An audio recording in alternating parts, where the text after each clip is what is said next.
All right, here's the notes for worksheet 2 of graphing rational functions.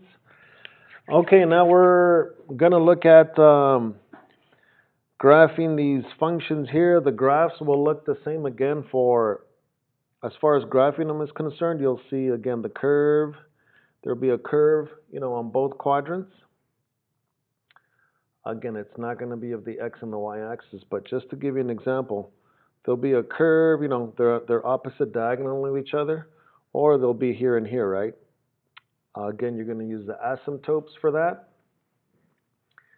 But now you're going to look at this, where some of these functions have what they define as a hole. There's a hole in the function, okay? So we're going to have to look at this scenario here. So here's the little bit of the definition. When the numerator and denominator of a rational function have common factors, right? When there's a common factors in the numerator and the denominator, oops, sorry. The graph has removable discontinuities called holes. This is the hole that's the new part here, right? So what do we mean by when the numerator and the denominator have common factors? Well, like this. Like this. And remember, you can pause it, right? Rewind it, copy this, pause it, continue. All right, this is where a hole will exist, right? The function will not be factored for you. This one I'm just starting off just to show you here what's happening, how you know you will get a hole. The numerator and the denominator, say they have this common expression here, x plus 3, and we know it's going to factor out and divide out. But it just doesn't simply divide out, okay? Because obviously this means something, the fact that these two are here. And this is where your hole will exist. Okay, and I'll explain how that is. But as far as the graphing is concerned, we're going to graph them like we did on the first assignment, in the worksheet 1. And now I'm just going to explain how this works for graphing this and seeing where the hole will exist. Okay? Okay, so let me take it from there. All right, so let me copy this again. So that was number 1. Number 1 said, it was again already factored for you, g of x is equal to, and let's say you factored it out, right? X minus 6 and x plus 3. Again, it won't be factored for you, but I'm just getting to the point right here just to explain this part with the holes, right?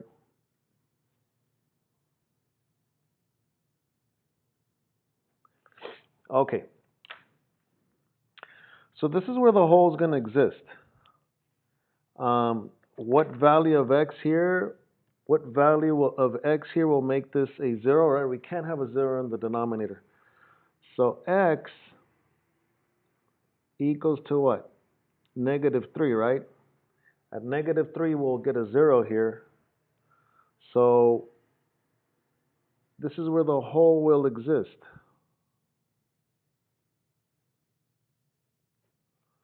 Hole will exist at x is equal to -3. Remember, these will cancel out, right? Eventually, these will cancel out. We'll get there right now.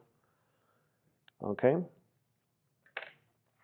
So we're first going to find where this hole is going to be. It's going to happen, right, when the denominator, we can't have a 0 and a 0 here. So at x is -3,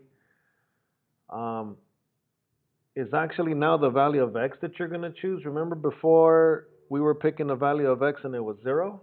Yeah, we're going to do that later. Right now we're doing this just to find the hole. Right here we're how to find the hole. That's what we're doing.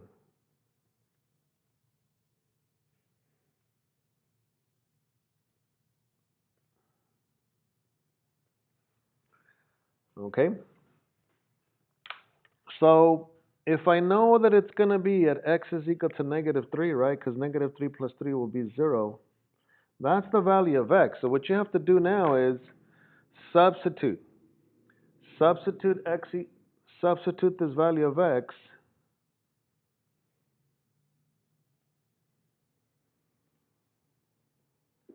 into the equation.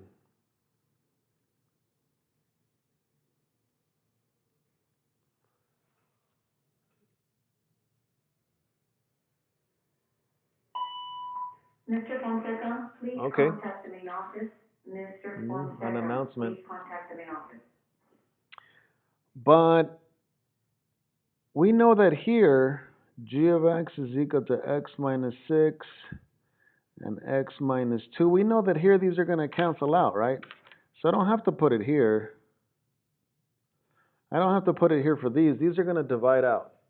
You're going to have to put it on the part that's left over, right? What's the part left over? Well, just this. Substitute x equals negative 3 here. So that'll be g of x is equal to, what is that? Something take away 6. So that's x is negative 3. Right, we're using x equals negative 3. Negative 3 take away 6, and negative 3 take away 2. That's going to be what? Negative 9 over negative 5. So that'll be what? 9/5. So when we substitute x is equal to negative 3, remember this is like y. Y is equal to negative 9/5, well, which is, I'm sorry, negative 9 over negative 5, which is really just positive, right? The negatives change to positive. So this is the point where the hole exists.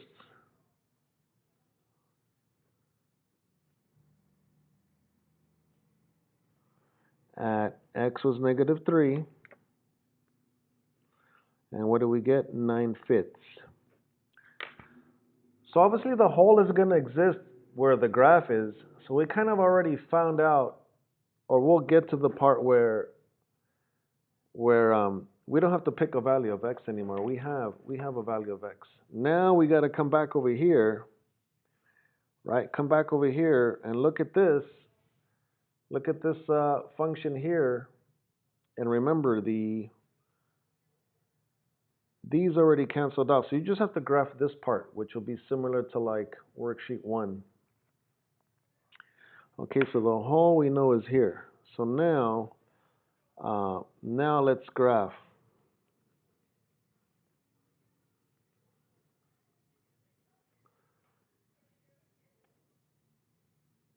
Now let's graph the rational function.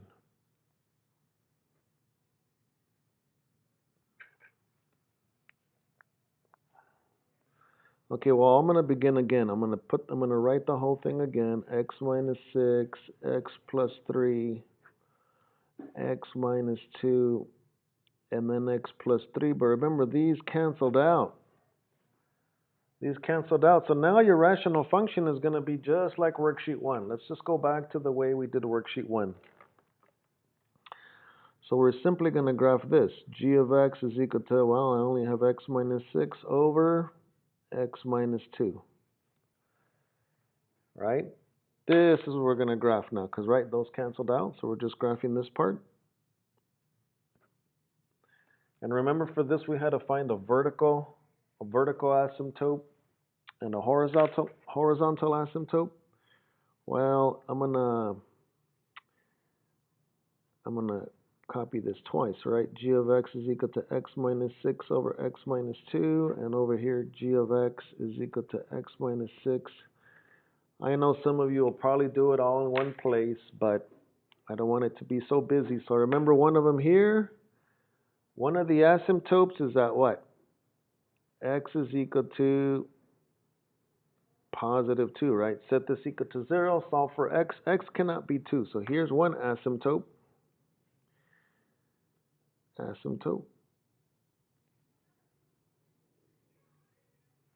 Is that x is equal to 2. And how do we find the other one? Well, one of them was this way, and the other one was this way, right? Remember that, where we ignore the numbers, and we just look at the coefficients here?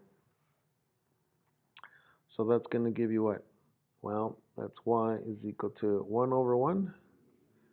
That's y is equal to 1. Is another what? Asymptote. Okay, so when it says x, it's not running like the x-axis. It's actually going to be vertical. So this one, x equals 2, is your what? Vertical asymptote. And I know the y-axis is up and down, but when you graph y is equal to 1, it's going to be actually the other way. So this is your horizontal asymptote. All right, so we got all the pieces here. We got our vertical asymptote, we got our horizontal asymptote, and we already have a point. Remember that? Remember going back here when we found the hole? So let's go ahead and just graph this already. We're pretty much done. So here it is. So the graph now, I'm just going to do a sketch here. Y, X, 1, 2, 3, -1, -2, -3, 1, 2, 3, -1, -2, -3. All right. We have a vertical asymptote at x equals 2. X equals positive 2. X positive 2 right here. Right, that's your vertical asymptote. There you go. That is x equals 2.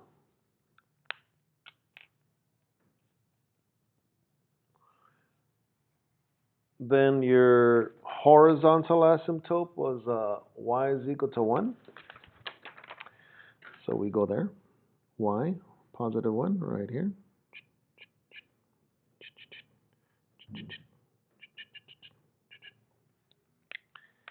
Okay.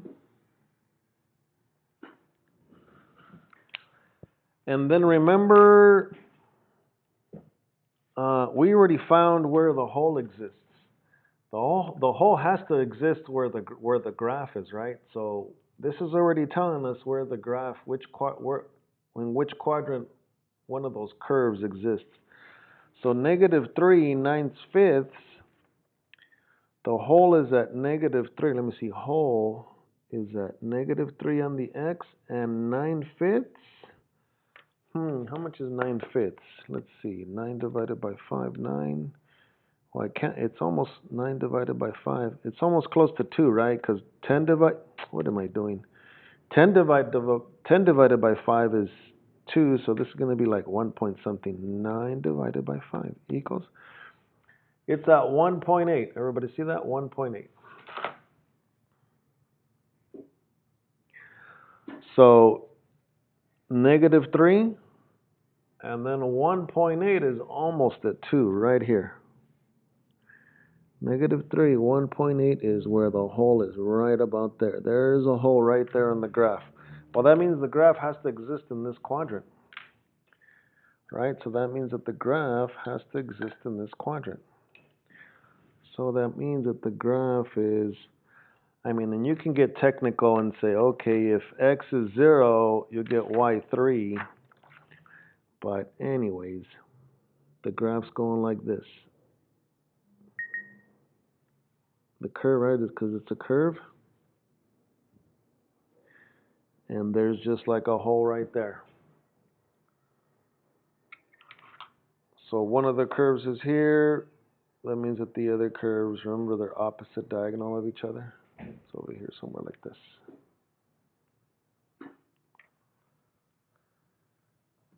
Okay. So this is the only new thing, just this stuff with the hole here. All right. Let's look at another one. I'll go a little bit quicker, and we'll see a different problem. I'm sure I'm going to have to make another video.